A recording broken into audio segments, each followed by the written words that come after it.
O różnych motocyklach, ale nikt nie robi czegoś takiego jak oni. Po pierwsze, jak już skończą się żniwa, mają sobie pole, gdzie jest ściernisko, to robią tam cudowny rajd i robią rajd na bardzo ciekawych motocyklach. Ale co ja wam będę o tym opowiadał? Lepiej jak to zrobi sam organizator.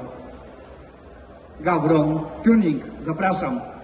Udało się zdobyć scenę, zobacz jak o ciebie walczyłem, żeby była szansa. Dzięki Adam, dzięki za zaproszenie.